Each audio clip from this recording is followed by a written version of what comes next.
They say in the West, you never open your door after dark. She did. She fed men the law had hunted, warmed the hands of killers, and turned her lonely farmhouse into their refuge. But at first light, a sound like thunder rolled down the valley. Endless hooves. 1,000 riders had come to collect a debt the widow never knew she owed. Snow clawed at the windows that night, a blizzard that rattled the loose shutters like bones in the wind. Inside, the widow stood taller than most men, her shoulders broad, her hands strong enough to split wood without an axe. She'd lived alone since her husband's grave took the last warmth from the house 15 long years ago.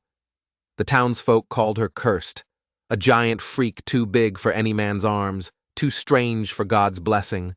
But when the storm came, and 200 gunslingers staggered to her porch with frozen lips and hollow eyes, she chose mercy instead of fear. Her fire crackled low. Her cupboard held almost nothing, yet she tore what bread she had, poured thin broth into bowls, and spread every quilt she owned across the floorboards. The men smelled of leather, gunpowder, and pure desperation.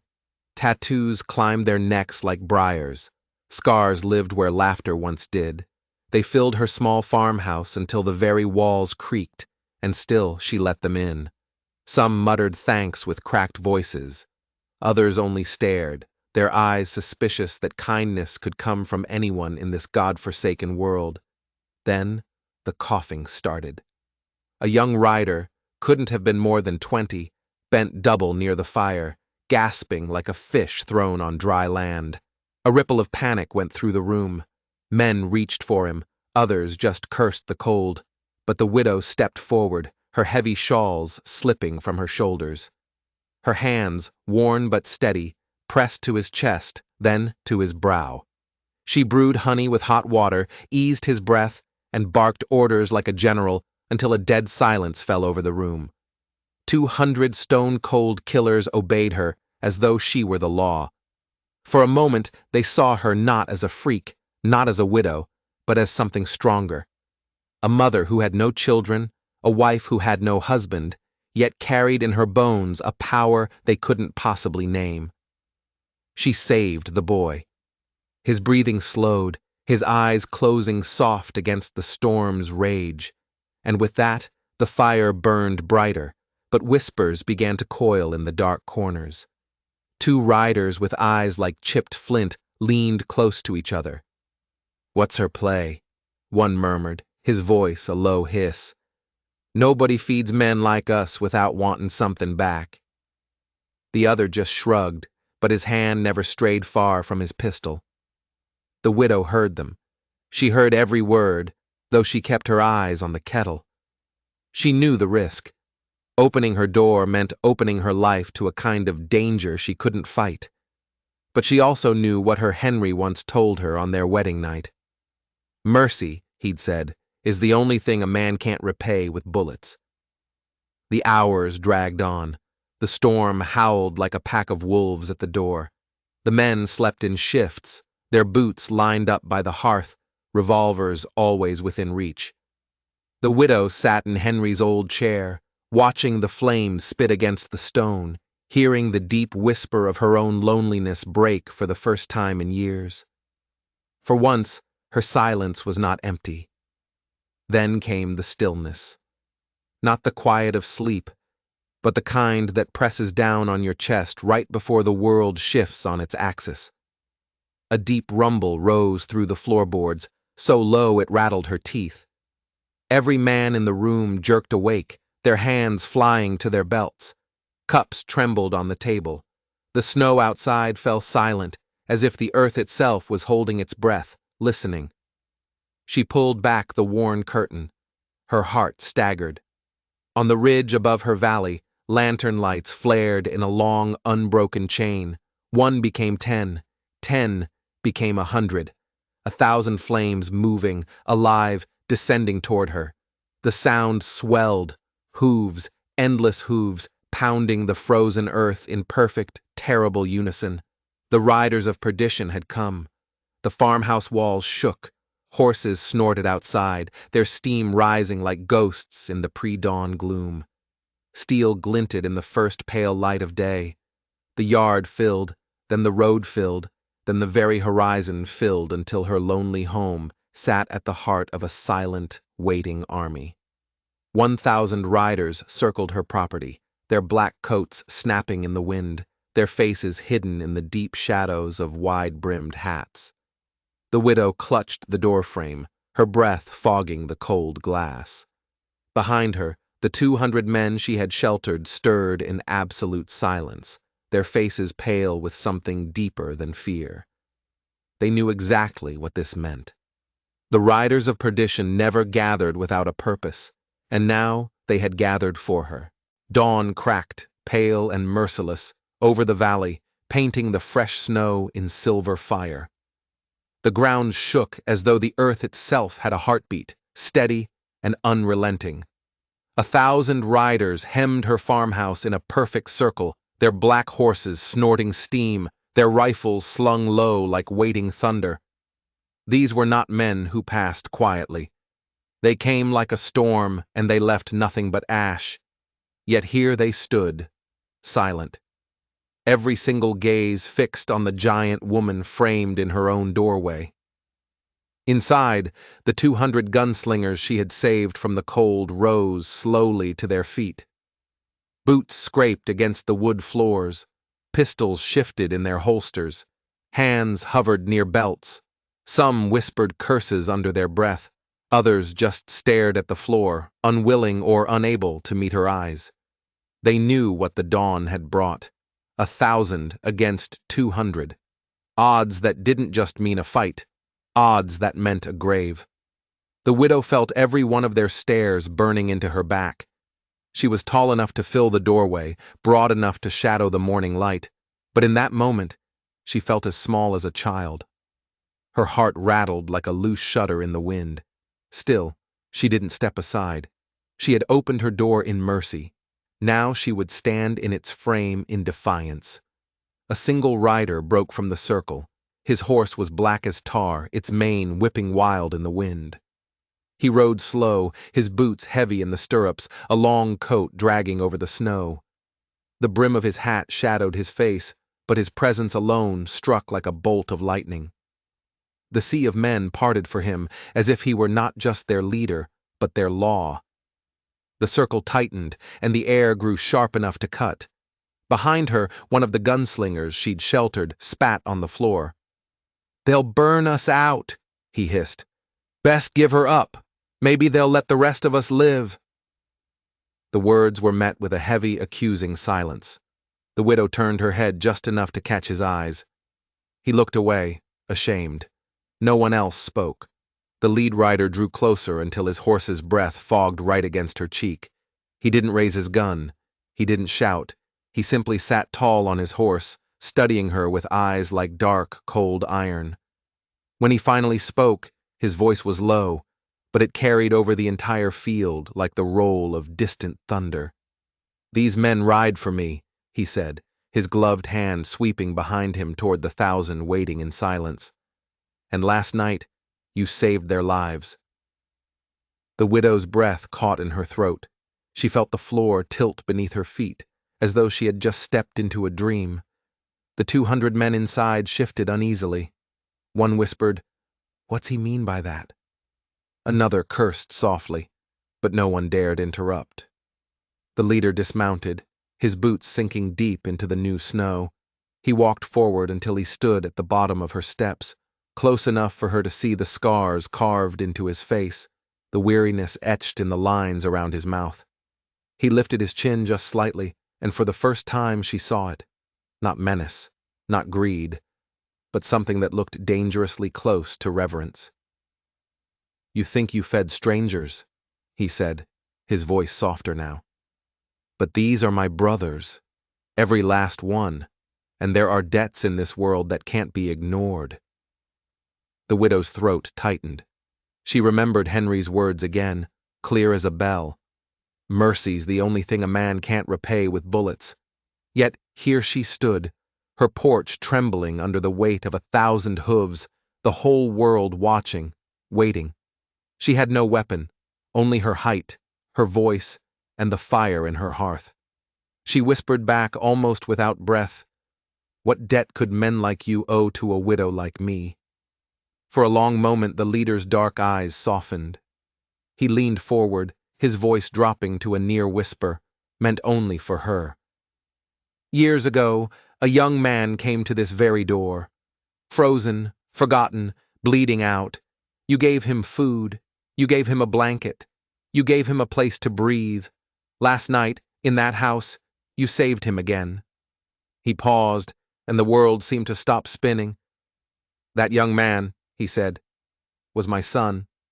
The words didn't strike her like a bullet. They struck her like a cannonball, straight through the chest. The farmhouse behind her seemed to fall away. All she could see was Henry's chair, the fraying shawl, the fire that had burned through 15 years of bitter loneliness. And now this impossible truth, that her small, forgotten mercies had rippled out farther than she could have ever dreamed. Her knees trembled, but she didn't fall. The leader straightened up, raising one gloved hand high in the air. At once, 1,000 riders dismounted, the sound of boots hitting snow like a single massive drum beat. Then came the shock that split the morning silence. Hats were removed, heads were bowed. A wave of reverence swept across the entire field, 1,000 hardened men, lowering themselves not to a queen, not to a saint, but to her, to the widow who had dared to open her door. Her breath shattered into the cold air. Her heart pounded like a war drum. She stood taller, her shawls slipping from her shoulders as the rising sun caught her face. She was no longer a freak. She was no longer cursed. In that one earth-shattering moment, she was something far, far greater. But the leader's hand was still in the air when a new sound rolled up the frozen road. It was the groaning of heavy wheels, the snorting of powerful draft horses. It was wagons, a whole line of them, creaking into view from behind the 1,000 riders, their loads hidden beneath canvas tarps that flapped in the wind. The widow's heart staggered again. She gripped the doorframe as the first wagon stopped right before her porch. Men leapt down, their boots thudding like drum beats. They hauled the tarps back. Her eyes burned.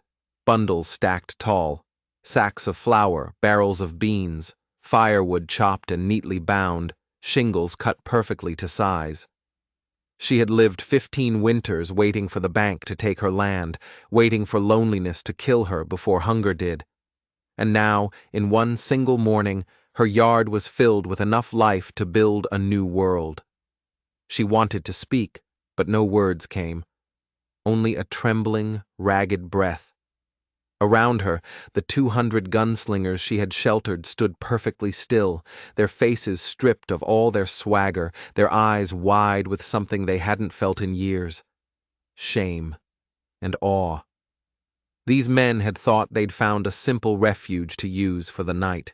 Instead, they'd walked right into the home of a woman whose mercy had summoned an army. The riders of perdition moved with the discipline of soldiers, not the chaos of outlaws. Hammers rang, saws sang, men scaled her roof like ants on a barn beam, stripping away the rot, laying new shingles in a swift, practiced rhythm. Others swarmed her fence line, straightening posts, tightening wire. Boots stamped through her barn, patching holes, bracing beams, filling troughs with fresh grain for animals she did not yet own. The neighbors peered from their shutters, their faces frozen in disbelief. They had spent years calling her cursed, whispering that her size was a punishment from heaven. Now they watched her home swell with new life, under the hands of outlaws they feared more than death itself. One of the younger riders paused by her porch. His arms were covered in inked wings, his beard still catching the morning frost. He pressed a thick leather envelope into her trembling hands. She peeled it open. Her eyes scanned the words stamped in bold red ink. Paid in full, taxes cleared, debt erased, every slip, every threatening notice that had chained her to despair for over a decade. Gone. Her knees nearly buckled, but her back held straight as a steel rod. Tears finally spilled, hot against her frozen cheeks. The leader stepped closer, his shadow long in the morning light. He did not smile, but his eyes softened as he looked up at her towering frame. Your mercy saved my son, not once but twice, and last night it saved 200 more of my men from freezing to death in that storm. We don't ride away from a debt like that. His voice dropped lower then, heavy as scripture. From this day on, no man in this valley calls you cursed. He let that sink in, then added something that changed everything. From this day on, you are one of us. You ride with the riders of perdition. The widow's chest swelled, her shawls forgotten on the porch floor.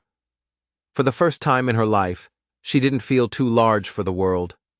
In fact, the world suddenly felt almost too small for the power that was now burning inside her.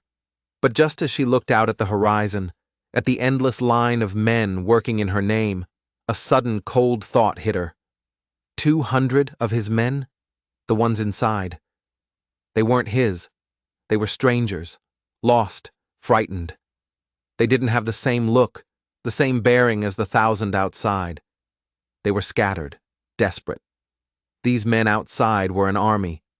Who, then, were the men still standing in her house? The work was finished by noon.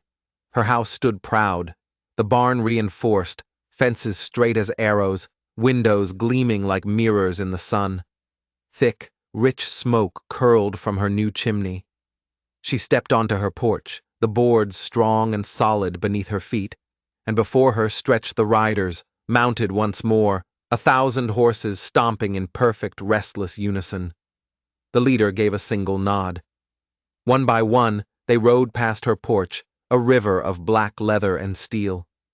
Each man tipped his hat, or lifted 2 fingers in a silent salute, or simply bowed his head as he passed. It was not chaos. It was a ceremony, a hymn of hooves, a song of redemption. The neighbors finally spilled out into the street, mouths agape, children pressed against fences, watching the forgotten widow being honored by an army of ghosts. She stood tall, shoulders squared, tears gleaming in the sunlight, her figure framed against a house no longer broken. The last rider passed, the echo of hooves fading into the vast horizon. The silence left behind was not hollow. It was holy. She looked down at her hands, still trembling, and saw a single black leather glove resting on her porch railing. The leader had placed it there without a word, a covenant, a reminder, a vow. She turned to go inside, her heart full, ready to finally sit by her fire in a home that felt truly hers. But as she reached for the door, it was pushed open from the inside. The 200 men she had sheltered began to file out, their faces grim. They weren't looking at her. They were looking past her, at the empty road where the 1,000 riders had just been. The young man she'd saved from the coughing fit, the leader's son, was not among them.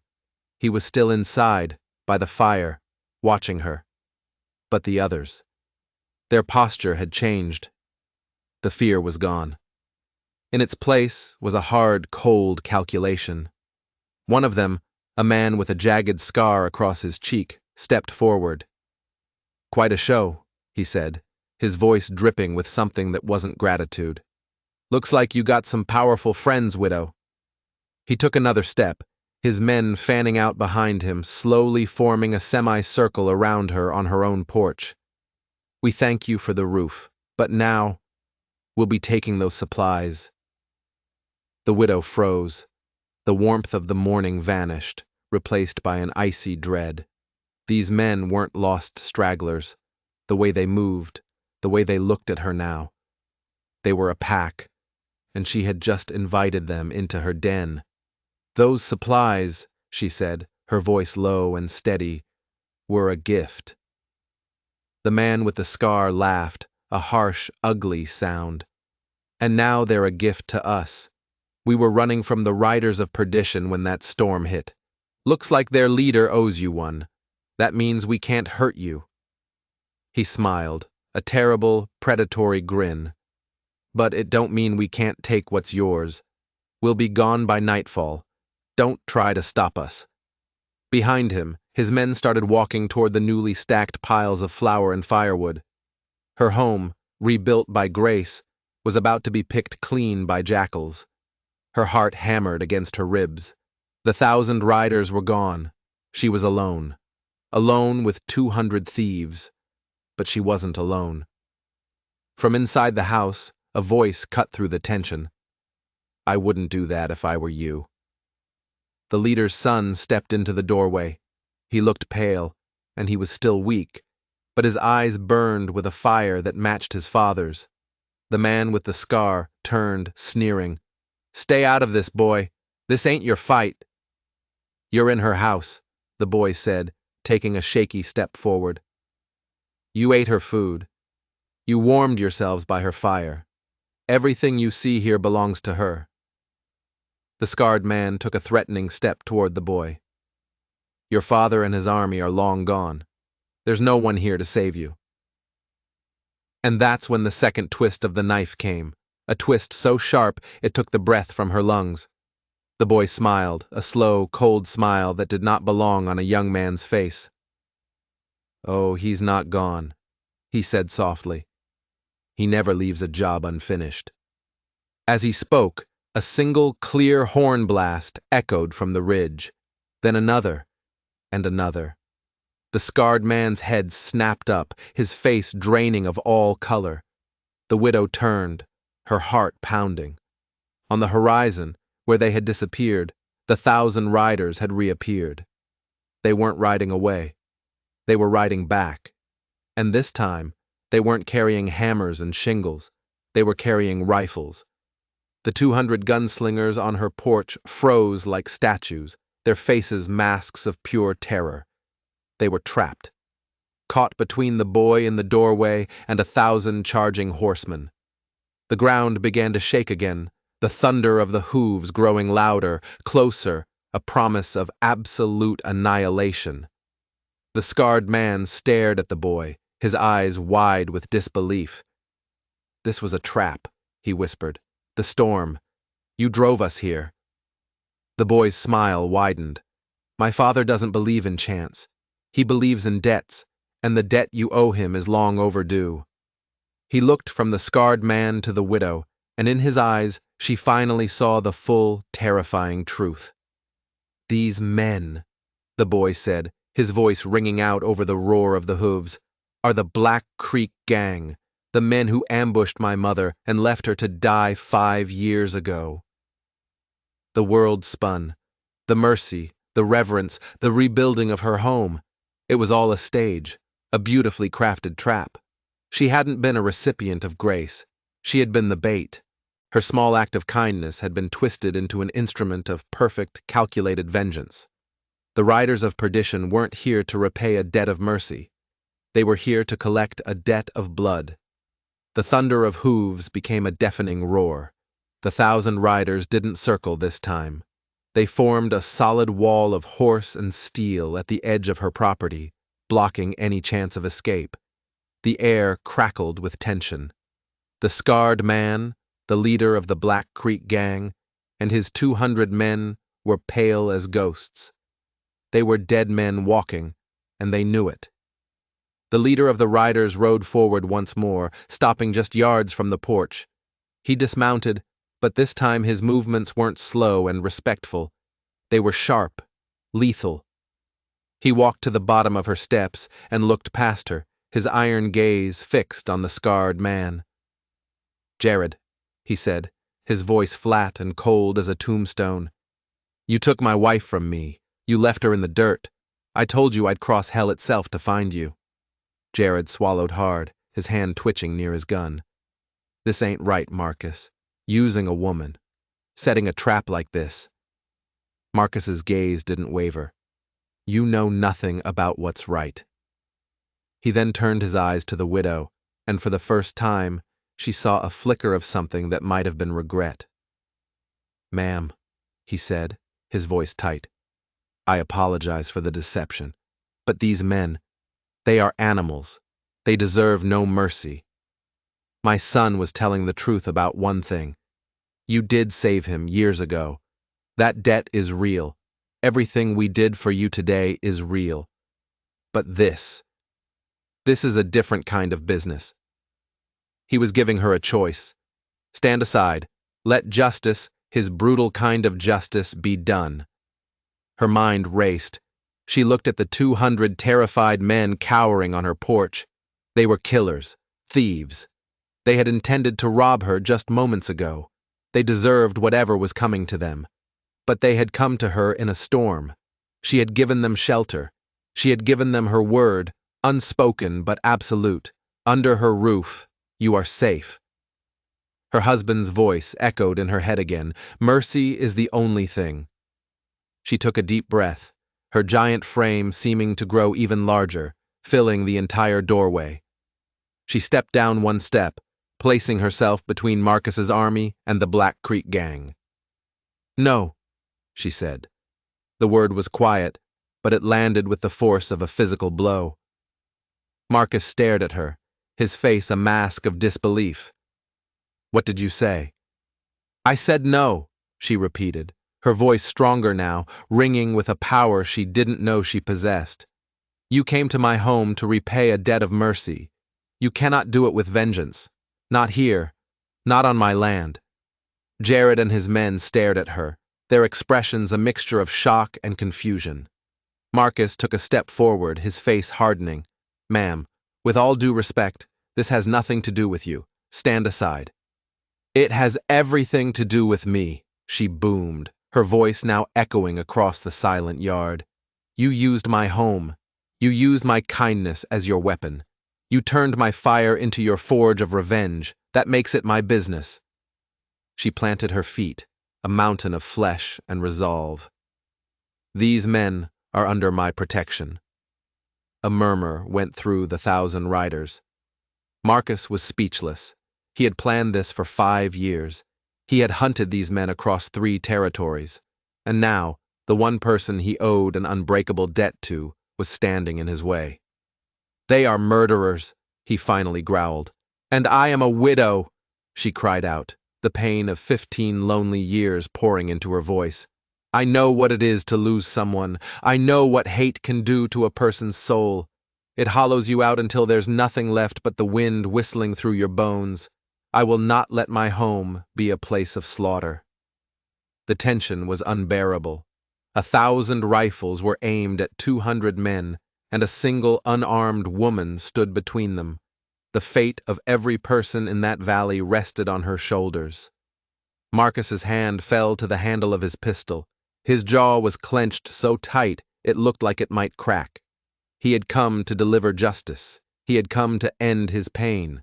And then, just as the world was about to explode into gunfire, a new sound cut through the air. A rickety wagon, pulled by a single, tired horse, was rolling up the main road from the town. At the reins was the town sheriff, a fat, balding man named Pinner, and beside him sat the banker, Mr. Gable, clutching a rifle. Behind them, a small, disorganized posse of about 20 townsmen followed on foot, armed with old farm rifles and pistols. Sheriff Pinner pulled the wagon to a halt, his eyes wide as he took in the scene. He saw Marcus and his 1,000 riders, and he saw the cornered Black Creek gang. His face went from confusion to greedy opportunity in a heartbeat. Well, well, he called out, his voice shaky but arrogant. Looks like we got ourselves an outlaw convention. He climbed down from the wagon, puffing out his chest. Marcus Kane, he said, nodding to the leader. There's a bounty on every man in the Black Creek gang, a federal bounty. By the authority of the law in this territory, I'm placing these men under arrest. They'll be transported to stand trial. Gable the banker chimed in, his voice thin and reedy. And all their assets, including their horses and weapons, will be seized to pay for their incarceration. The town will, of course, collect a finder's fee. It was so absurd it was almost funny. A bumbling sheriff and 20 farmers trying to impose their authority on an army of 1,000 hardened killers. Jared and his men looked at the sheriff as if he were a ghost A trial? A chance to live? Marcus just stared at Pinner, a slow, dangerous smile spreading across his face. He saw exactly what was happening. The town's corrupt leaders were trying to steal his revenge right out from under him and profit from it. "Is that so, Sheriff?" Marcus said, his voice deceptively calm. "You want to take my prisoners?" "They ain't your prisoners," Pinner blustered. "They're fugitives from justice, and they're in my jurisdiction." He pointed a chubby finger at the widow. "And as for you, ma'am, for harboring wanted criminals, this property is hereby seized. You are under arrest." The widow didn't even flinch. She just watched Marcus. She had given him an impossible choice: defy her and stain his own honor, or abandon the vengeance that had driven him for 5 years. But now, Sheriff Pinner had just given him a third option. Marcus let out a short, sharp laugh. It was not a happy sound. It was the sound of a predator that had just been handed a brand new set of prey. He turned his gaze from the sheriff to his 1,000 men, and then back to the widow. He gave her a slow, deliberate nod, a gesture of understanding, of alliance. He was going to honor her command. He would not shed blood on her land. But the sheriff's jurisdiction ended at her fence line. "Sheriff," Marcus said, his voice now booming with authority, "you are right. These men must face justice." He turned to Jared and the Black Creek gang. "You heard him. The law is here." He then gestured to his own men. "Mount up. We're leaving." Jared's face flooded with relief. He and his men began to push past the widow, their eyes on the sheriff, seeing him as their savior. They were going to live. They were actually going to live. The widow watched them go, her heart pounding. This felt wrong. Too easy. As the last of the Black Creek gang stepped off her porch and onto the road, onto the sheriff's jurisdiction, Marcus raised his hand. His 1,000 riders raised their rifles as one. The Black Creek gang froze, halfway between the porch and the sheriff. Pinner's face went white. "Now, hold on a minute, Kane." "Sheriff, you came here for justice," Marcus said, his voice dropping to an Arctic chill. "And justice in these parts is swift." He looked at Jared. "My wife's name was Eleanor." Then he dropped his hand. 1,000 rifles fired as one. The sound was a single, deafening crack of thunder that echoed off the mountains and shattered the sky. It wasn't a battle. It was an execution. When the smoke cleared, the Black Creek gang was gone, erased from the earth on the muddy road just beyond the widow's fence. The sheriff and his posse stood frozen, trembling, smoke wafting over their heads. They had come to collect a bounty and ended up witnessing a massacre. Marcus walked slowly over to the terrified sheriff. He reached into his coat and pulled out a heavy bag of gold coins, tossing it at Pinner's feet. "For the burials," he said coldly. He then pulled out a second item, a ledger book. He opened it and showed it to Gable the banker, whose face turned the color of ash. "This is a record of every farm you've foreclosed on illegally, Gable. Every family you've cheated. I've been in this valley for a week. I've been busy." He snapped the book shut. "You will return every deed by sundown, or my next visit won't be so formal." He turned and walked back to his horse, swinging into the saddle. He looked at the widow one last time, his face unreadable. He had kept his word. No blood had been shed on her land, but he had gotten his revenge all the same. He had found a way to honor both his debt and his rage. He tipped his hat to her, a final gesture of respect, and then, without another word, he and his 1,000 riders turned and galloped away, disappearing over the ridge as quickly as they had come. The silence they left behind was absolute. The neighbors who had come out to watch were slinking back into their homes. The sheriff and the banker, broken and defeated, stumbled back to their wagon and fled. The 200 men who had pledged themselves to her service stood in stunned silence, looking from the carnage on the road to the giant woman on the porch. She had faced down an army. She had bent the will of a man bent on vengeance. She had stared into the abyss and had not blinked. That night, she sat by her fire, her new home solid and warm around her. The leader's glove still sat on her mantle. It was no longer just a reminder of a debt repaid. It was a symbol of a terrible, beautiful truth she now understood in her very bones. Mercy doesn't stop a bullet, it redirects the storm, and so the legend of the giant widow was truly born. Proof that even the smallest act of kindness can ripple outward until it shakes the earth itself. She opened her door to strangers, and in doing so, she rewrote the laws of vengeance and became the unlikely heart of a valley that would never forget her name. If this story moved you, don't let it end here. Subscribe to the channel, turn on that notification bell so you never miss another tale like this, and share in the comments where you're watching from. We'd love to know which corner of the world these stories are reaching hearts just like yours. Because one day, when a storm comes and trouble knocks at your own door, you might just remember her and choose mercy.